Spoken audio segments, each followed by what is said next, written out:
ഓം gum ഗണപതേ നമഃ. ഇന്ന് ഒരു ലോട്ടറി ഭാഗ്യത്തെക്കുറിച്ചാണ് വീഡിയോ നമ്മൾ ചെയ്യുന്നത്. ലോട്ടറി അടിക്കാനായിട്ട് നമ്മൾ പല മാർഗങ്ങളും പരീക്ഷിക്കാറുണ്ട്. എന്നാൽ അതൊന്നും ഫലത്തിലേക്ക് വന്ന് കാണാറില്ല. ലോട്ടറി അടിക്കാനായിട്ട് നമ്മൾ പല നമ്പറുകളും തേടിപ്പിടിച്ച് എടുക്കാറുണ്ട്. ഒരു സ്ഥലത്ത് ആ നമ്പർ കിട്ടിയില്ലെങ്കിൽ നമ്മൾ ആ നമ്പർ എവിടെ നിന്നാണോ കിട്ടുന്നത് ആ കിട്ടുന്ന സ്ഥലത്ത് ചെന്ന് നമ്മൾ പല കടകളിലും അന്വേഷിച്ചിട്ടായിരിക്കും നമുക്ക് ആ നമ്പർ കിട്ടുന്നത്. അങ്ങനെയൊക്കെ നമ്പർ എടുത്തിട്ടും തൊട്ടടുത്ത നമ്പറിന് തന്നെ അതടിക്കും. നമ്മൾ എത്രയൊക്കെ നോക്കിയെടുത്താലും ഒന്ന് രണ്ട് നമ്പറുകൾ മുന്നോട്ടോ പിറകിലോട്ടോ വന്നടിക്കുന്നതായിട്ട് നമുക്ക് കാണാൻ കഴിയും. പല സമയത്തും നമുക്ക് വലിയ തുകകൾ മുതൽ അങ്ങനെ തട്ടിമാറിപ്പോയിട്ടുണ്ട്. അതുപോലെ മറ്റ് ചിലരാകട്ടെ ലോട്ടറി ഭാഗ്യം ഉണ്ടാകാനായിട്ട് പല വഴിപാടുകളും ചെയ്യാറുണ്ട്. അതിന് തന്നെ ചിലർ വലിയ ശക്തിയുള്ള വഴിപാടുകളൊക്കെ ചെയ്ത് കാണാറുണ്ട്. അത് ഒത്തിരി രൂപ മുടക്കി അവർ വലിയ വലിയ വഴിപാടുകളൊക്കെ ചെയ്യും അവരുടെ ജീവിതത്തിൽ ഒരു ലോട്ടറി ഭാഗ്യത്തിലൂടെ ഒരു മാറ്റം വരാനായിട്ട്. അങ്ങനെ അവർ വലിയ പല സ്ഥലങ്ങളിലും പല ക്ഷേത്രങ്ങളിലൊക്കെ പോയി പല വലിയ വഴിപാടുകളൊക്കെ നടത്തി. എന്നിട്ടും ഫലം തദൈവ. ഇങ്ങനെ നമ്മൾ വിഷമിച്ചിരിക്കുന്ന സമയത്താണ് പല വ്യക്തികളും തോനെ ലോട്ടറി എടുക്കാൻ തുടങ്ങുന്നത്. അങ്ങനെ തോനെ ലോട്ടറി എടുത്ത് നമ്മളുടെ കീശ കീറുന്നു എന്നല്ലാതെ അതിൽ യാതൊരു ഫലവും കിട്ടില്ല. ലോട്ടറി എടുത്താൽ അടിക്കണമെങ്കിൽ ഒരു ലോട്ടറി എടുത്താൽ പോലും നിങ്ങൾക്ക് അത് അടിച്ചിരിക്കും. അല്ലെങ്കിൽ നിങ്ങളുടെ വീട്ടിൽ 4 or 5 അംഗങ്ങളുണ്ടെങ്കിലും അവരിൽ ആരെങ്കിലും എടുത്ത ഒരു ലോട്ടറിക്കാണെങ്കിലും ഫസ്റ്റ് പ്രൈസ് ആയാലും ഏറ്റവും അവസാനത്തെ സമ്മാനമായാലും നിങ്ങളുടെ യോഗത്തിനനുസരിച്ച് ഒരു തുക കിട്ടിയിരിക്കും. ഇതുവരെ ഭാഗ്യം പരീക്ഷിക്കാത്തവരായിട്ട് ആരും തന്നെ കാണില്ല എന്ന് തോന്നുന്നു. എന്നിരുന്നാലും ഭാഗ്യം നിരന്തരം പരീക്ഷിച്ചു കൊണ്ടിരിക്കുന്നവരും ഇന്നടിക്കും അല്ലെങ്കിൽ നാളെ അടിക്കും അല്ലെങ്കിൽ മറ്റന്നാൾ അടിക്കും എന്നൊക്കെ വിചാരിച്ച് ലോട്ടറി എടുക്കുന്നവരാണ് ഭൂരിഭാഗം പേരും. ഒരു പ്രതീക്ഷ എന്നുള്ള പേരിലാണ് അവർ ആ ലോട്ടറി എടുക്കുന്നത്. ലോട്ടറി എടുത്ത് അടിച്ചാലോ ഒരു വീട് നിർമ്മിക്കണം, ഒരു വാഹനം എടുക്കണം, ഒരു സേവിങ് ഉണ്ടാവണം, ജീവിതം ഒന്ന് മെച്ചപ്പെടുത്തണം എന്നൊക്കെ ചിന്തിച്ചായിരിക്കും പലരും ലോട്ടറി എടുക്കുന്നത്. ലോട്ടറി എല്ലാവരും എടുക്കാറുണ്ട്, ഞാനും എടുക്കാറുണ്ട്. ചെറിയ തുകകൾ നിങ്ങൾക്ക് കിട്ടുന്നത് പോലെ തന്നെ എനിക്കും കിട്ടാറുണ്ട്. ഇനി ലോട്ടറി എടുത്താൽ അതടിക്കുന്നതിനുള്ള ഒരു മാർഗം ഒന്ന് പറഞ്ഞു തരുമോ തിരുമേനി എന്ന് നിങ്ങൾ വിചാരിക്കുന്നുണ്ടാവാം. ലോട്ടറിയിലൂടെ തന്നെ ഭാഗ്യം വരണമെന്ന് ഞാൻ നിർബന്ധം പിടിക്കില്ല. പക്ഷെ ലോട്ടറി എടുക്കുന്ന കൂട്ടരാണ് നിങ്ങളെങ്കിൽ ചിലപ്പോൾ നിങ്ങൾക്കത് ഉപകാരപ്പെട്ടേക്കാം. ഇതിനായിട്ട് നമ്മൾ ലോട്ടറിയുടെ ഗ്രഹത്തെ പരിചയപ്പെടാം. ചൂതാട്ടത്തിൻ്റെ ഗ്രഹങ്ങൾ 2 ഗ്രഹങ്ങളാണ്. ഒന്ന് ബുധൻ എന്ന് പറയുന്ന ഗ്രഹവും 2 ചൊവ്വ എന്ന് പറയുന്ന ഗ്രഹവും. പ്രപഞ്ചത്തിലെ ശുഭഗ്രഹമാണ് ബുധൻ എന്ന് പറയുന്ന ഗ്രഹം.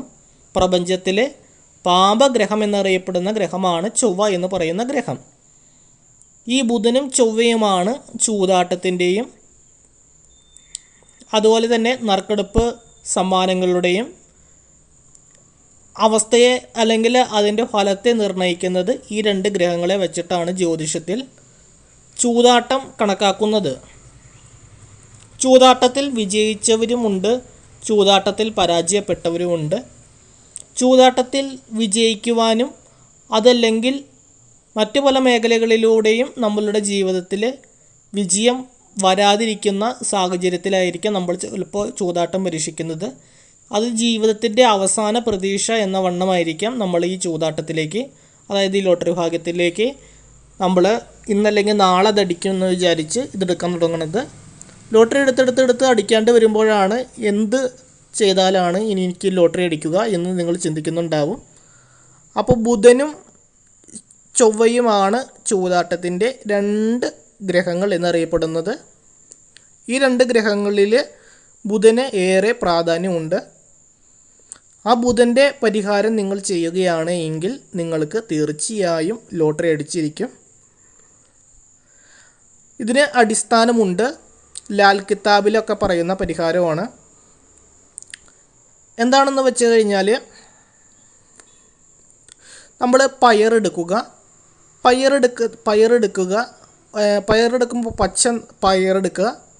പച്ചപ്പയറെടുത്തതിന് ശേഷം നിങ്ങൾ ആ പച്ചപ്പയർ സാധാരണ രീതിയിൽ ലാൽ കിതാബ് പ്രകാരം നമ്മൾ തലോണയുടെ അടിയിൽ പൊതിഞ്ഞ് വെച്ച് കിടക്കണം എന്നാണ് പറയുന്നത്.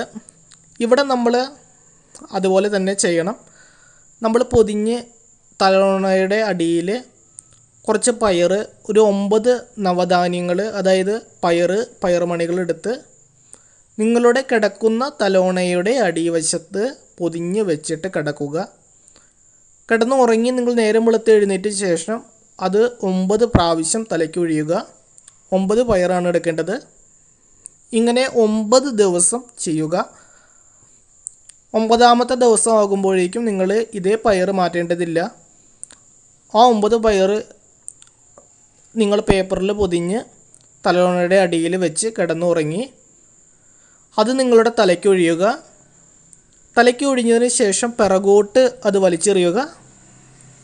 പിറകോട്ട് വലിച്ചെറിയുമ്പോൾ അതൊരു ജലാശയത്തിലേക്ക്, അതല്ലെങ്കിൽ മറ്റ് ആരും വാസയോഗമല്ലാത്ത ഒരു പറമ്പിലേക്കായിരിക്കണം ഇടേണ്ടത്. ആരുടെയും പറമ്പിലേക്ക് കൊണ്ടുപോയി ഇടരുത്. നമ്മൾ ചവിട്ടാത്തൊരു സ്ഥലത്തേക്കായിരിക്കണം അത് ഇടേണ്ടത്. അതിന് മറികടക്കാത്ത രീതിയിലായിരിക്കണം ആ പയറിന് എറിയേണ്ടത്. അങ്ങനെ എറിഞ്ഞാൽ ബുധൻ്റെ ദോഷങ്ങളൊക്കെ മാറി നിങ്ങൾക്ക് ചെറുതാണെങ്കിലും ഒരു തുക ലഭിക്കുകയും അതുപോലെ ഭൂമി ലാഭം ഉണ്ടാകുകയും, ഇങ്ങനെയൊക്കെ ചെയ്തു കഴിഞ്ഞാൽ ഒരു കെട്ടിടമൊക്കെ പണിയാൻ, അതായത് ഒരു വീടൊക്കെ വെക്കാൻ, ഇതുവരെ വാടക വീട്ടിലാണ് കഴിഞ്ഞത്. അപ്പോൾ സ്വന്തമായിട്ടൊരു വീടൊക്കെ സ്വപ്നം കണ്ടിരിക്കുന്നവർക്ക് അവർക്ക് അതും പൂവണിയും. ലോട്ടറി അടിക്കണം, അല്ലെങ്കിൽ ലോട്ടറി കച്ചവടം ചെയ്യുന്നവരായിരിക്കും നിങ്ങൾ. ഡെയിലി നല്ല കച്ചവടം നടക്കണം എന്നൊക്കെ വിചാരിക്കുന്നവരാണ്. അല്ലെങ്കിൽ ബുധൻ്റെ ദോഷങ്ങളൊക്കെ മാറി ജീവിതത്തിൽ ഒന്ന് പച്ച പിടിക്കണം, പ്രത്യേകിച്ച് ധനപരമായും രക്ഷപ്പെടണം എന്നൊക്കെ വിചാരിച്ചിരിക്കുന്നവരാണെങ്കിൽ ഈ ഒരു പരിഹാരം ചെയ്താൽ അവർക്ക് അവരുടെ ജാതകത്തിൻ്റെ യോഗത്തിനനുസരിച്ച്, ഇപ്പോൾ ലോട്ടറി ഭാഗ്യമുള്ളവർക്കാണെങ്കിൽ ഒരു 1000 രൂപ കിട്ടേണ്ട സ്ഥാനത്ത് നിങ്ങൾക്ക് 1000 രൂപയോ അല്ലെങ്കിൽ 500 രൂപയോ ചെറുതാണെങ്കിലൊരു പ്രൈസ് നിങ്ങൾക്ക് കിട്ടും. എന്തായാലും നിങ്ങളുടെ ബിസിനസ്സോ തൊഴിലോ ഒന്നും വലിയ നഷ്ടത്തിൽ പോകാതെ നിങ്ങൾക്ക് ഈ ഒരു പരിഹാരം കൊണ്ട് നിങ്ങളുടെ ജീവിതത്തിൽ ഉയർച്ചയും അഭിവൃദ്ധിയും ഒക്കെ വന്നു ചേരുവാൻ ഉപകാരപ്രദമാകും. നമ്മളുടെ ഈ ചാനൽ ആദ്യമായിട്ട് കാണുന്നവരാണെങ്കിൽ ഇതുവരെ സബ്സ്ക്രൈബ് ചെയ്തില്ല എങ്കിൽ സബ്സ്ക്രൈബ് ചെയ്ത് തൊട്ടടുത്തുള്ള ബെല്ലൈക്കൺ ഓൺ ചെയ്താൽ ഞങ്ങൾ അപ്ലോഡ് ചെയ്യുന്ന വീഡിയോകളുടെ നോട്ടിഫിക്കേഷൻ അപ്പോഴപ്പോൾ നിങ്ങൾക്ക് ലഭിക്കുന്നതായിരിക്കും. നല്ലൊരു വീഡിയോയുമായി ഇനിയും കാണാം. അതുവരെ എല്ലാവർക്കും നന്ദി, നമസ്കാരം.